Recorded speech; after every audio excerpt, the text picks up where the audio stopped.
I'm glad to be standing in front of such a distinguished audience of experts. Normally I address large gatherings, but this is a quality gathering and of my family in Asran. As Asran Chairman and President, I'm honored to serve under the honorable leadership of His Excellency the Secretary General of the Arab League, Dr. Abu-Ghazaleh, and his support and the cooperation of the Arab League has been fantastic. But the roots of this meeting, of this organization, go back 10 years ago when I was privileged to be addressing the Euromed meeting in Brussels, and I was invited by the European Commission to talk about research in the Arab world. And certainly we have gone a long way since that meeting, and as a result of the meeting we worked out a schedule of how to bring the region into one network similar to the European network and to counterpart with the European network. I worked for many days on a long speech with my colleagues, which I will not bore you with reading, so I will have it circulated. One of my colleagues could kindly circulate the speech, and I don't need to read it. I would like to do some brainstorming with you after 10 years.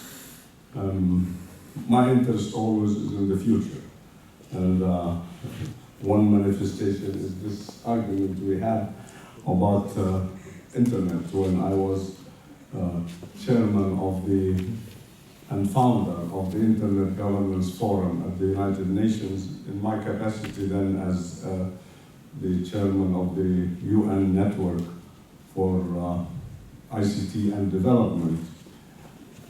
In '97, we were trying to explain and understand what the internet was.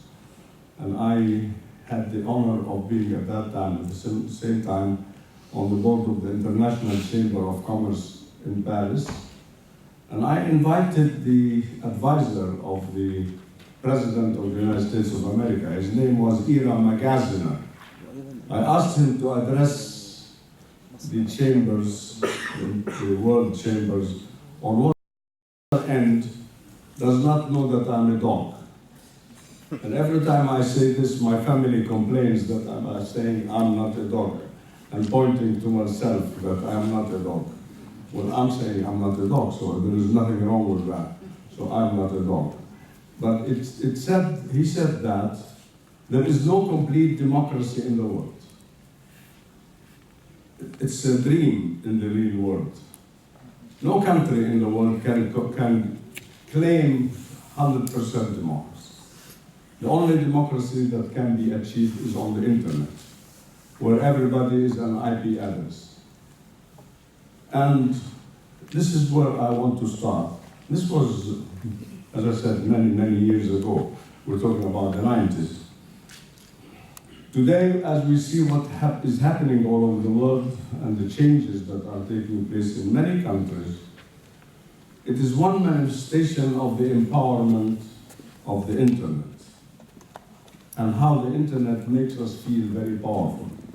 The children, the everyday person on the street, he has the same access to information and he has the same power on the internet, and he can send any message he wants and he can receive and look at any message. So the world is moving now to what we have been talking about, the digital nation. We're moving to the digital world.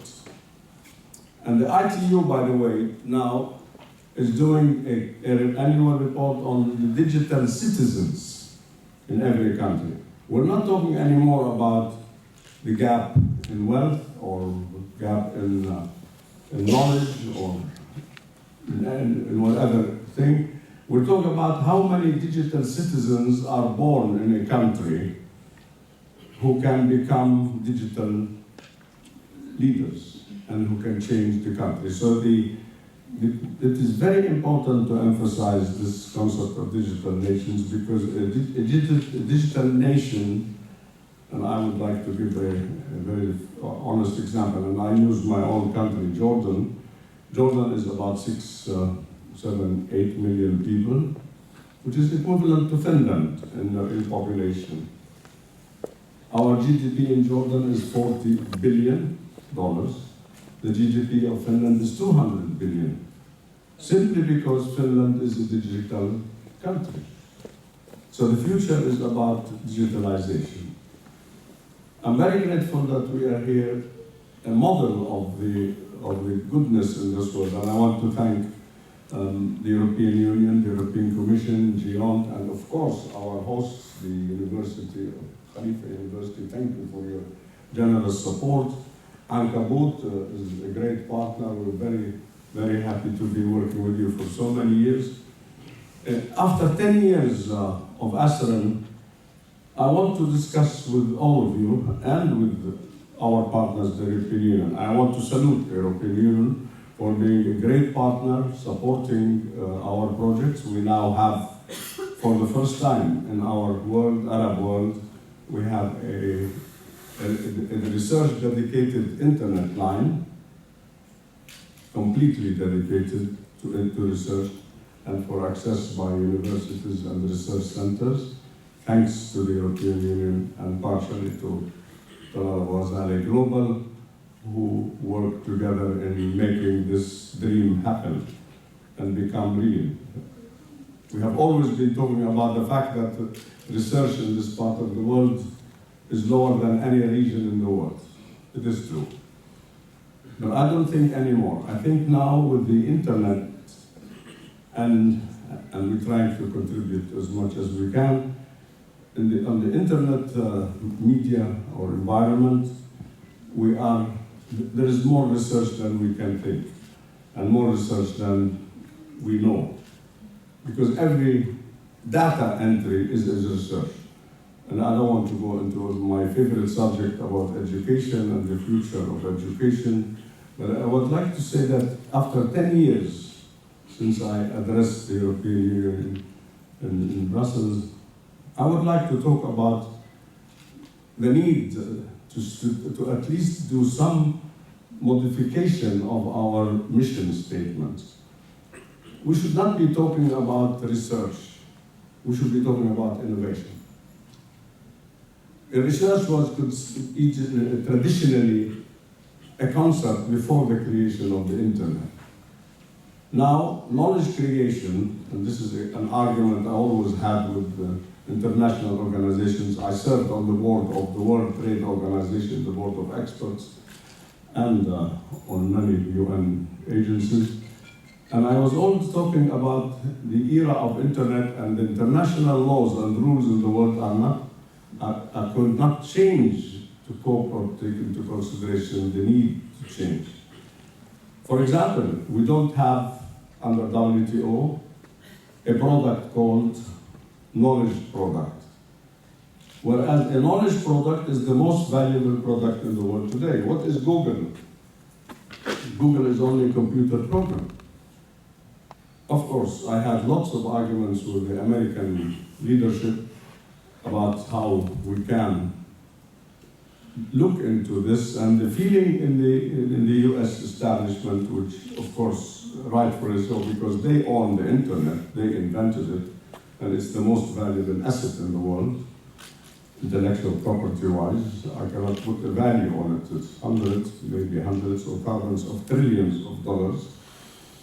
The Americans believe that this is another space, has nothing to do with you. There are no boundaries. There are no jurisdictions. There is no sovereignty for anybody. So it has to remain completely free, no rules. And no, that spreads when you have this concept of the internet, you cannot manage it. And there is no governance of any kind on the internet. The only rules that govern the internet is the domain name system. And we are domain name registrars globally, my firm. But that is the only system under control. Otherwise, and there is an emerging issue now, and I've just been, last 2 weeks ago, I was addressing an international congress on the ethics on the internet. That's a big issue. Now you can assassinate characters, you can score for revolutions, you can destroy countries by a campaign conducted on the internet. You can falsify facts, etc. So there is a need for governance on the internet, which is now being discussed at the UN, the initiative by Tim Berners-Lee, who is the inventor of the web. He now submitted a contract to the United Nations, and we're trying to develop some kind of governance, at least for the social and ethical aspects. It cannot continue to be so ungoverned, so uncontrolled. Therefore, coming back to my issue, and in my speech, I am very proudly giving a statement of account, which I hope you will see and read, of what we have accomplished so far and what we are accomplishing at this meeting. We're very proud, and we thank all our partners for this. But what I like to see is that the world is now going in the direction, and why do we want a digital nation or a digital citizen? For innovation. There is an objective. It's not, I don't want to be digital just to call myself digital.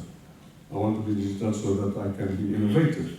Because creation of wealth in the future is only through creation of knowledge, innovation in knowledge, innovation in ICT knowledge, what I mean. So my point is I would like for one thing to have a certain, either a change in the name of ASRED to make it innovation based, even by title particularly, but also by mission. We don't want to do research. We want research to create, to innovate, to invent. In the past, I was critical of many governments in the world. In the past, research was meant that you send professors to other countries to do research and come back. Research today is by young generations. The researchers are the boys who are digital, who are girls who are digital, who sit on the internet 24 hours and invent, study, and create. So we are moving into a world where it is innovation driven. This is one step ahead of digitalization, and that's always been my one great friend of mine, the Deputy Prime Minister of Jordan, wrote recently, one of the books written about me was A Man from the Future. He said that Talal Abu-Ghazaleh is a man from the future.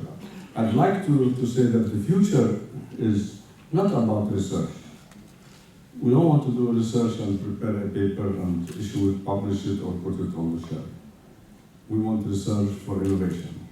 So we should think, if we want to serve the objectives and the interests of our real future generation.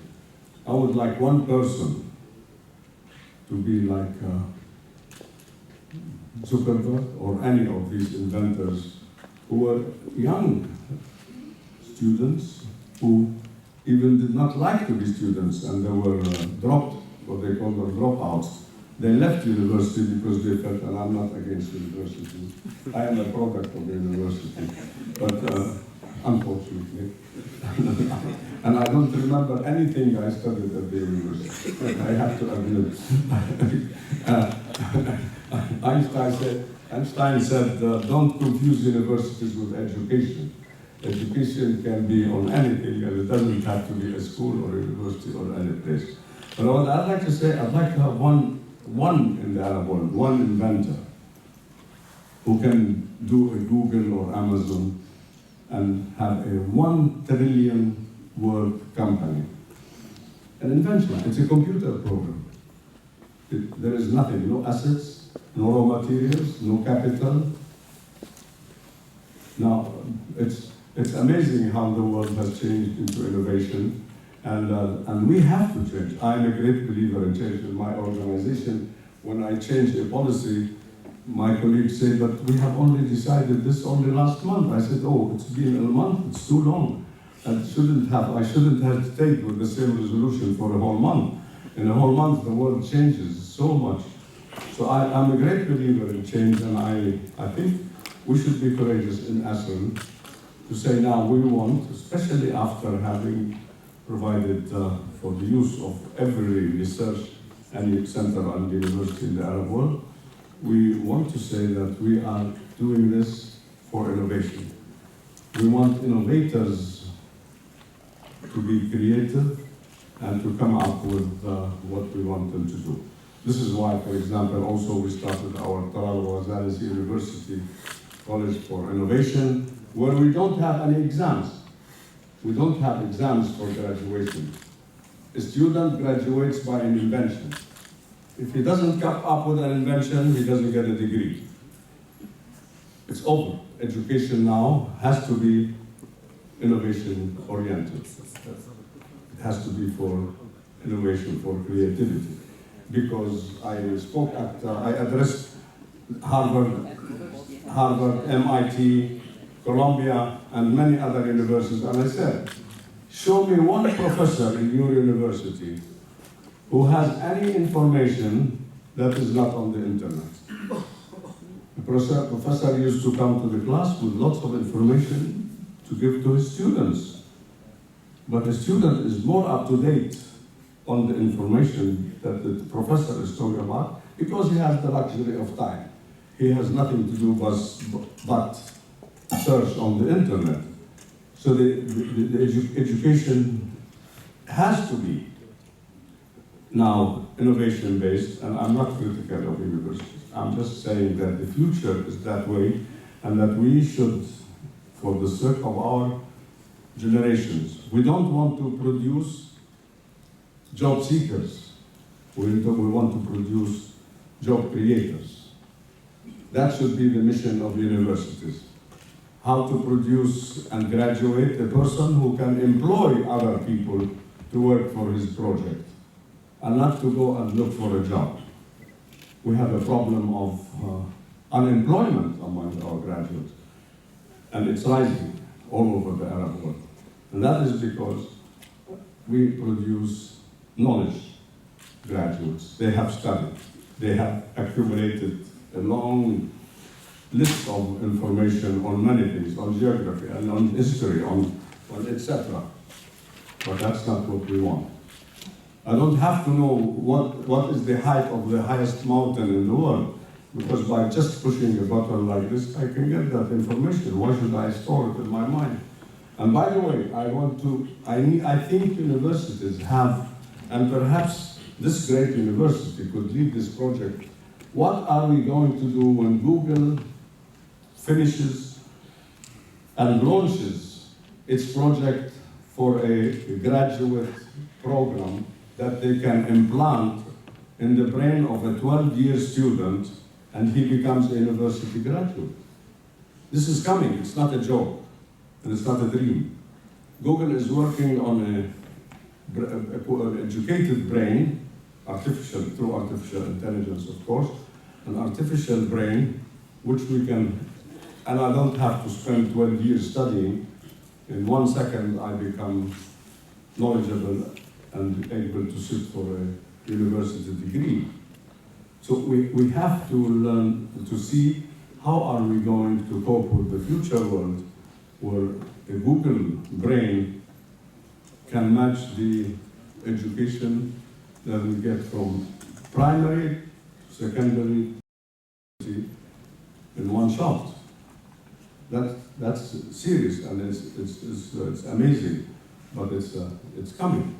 Now we have to, and that's why to bring it down to our small focus, I would like us in Aslan, and I call on my colleagues, to consider how we become an innovation network, and not just research. We could say research for innovation, if you like, but the focus should be on innovation.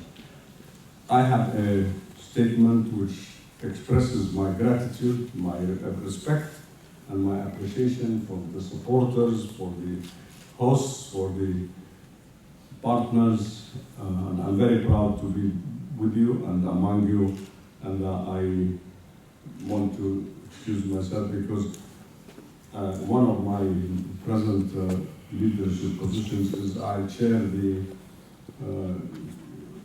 Coalition of Sustainable Urbanization, CSU.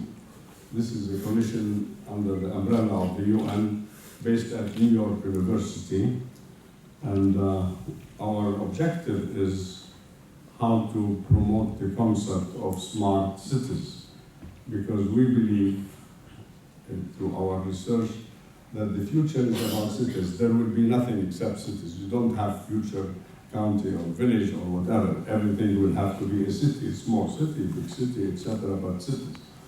And this Sustainable Urbanization Forum is being held today. There is a reception today at 6 o'clock, which I have to attend on the, it's called the Sustainable Urbanization Forum, Global Sustainable Urbanization Forum, I have to attend here in Abu Dhabi. I'm trying to use this example to say that everything in digitalization has an objective, has a use, has a purpose. So we should not continue to talk about, like we did 20 years ago, about what is the internet. No, not anymore. We're not talking about the internet and becoming internet literate or internet digital citizen. Why? For what? And how? Thank you very much.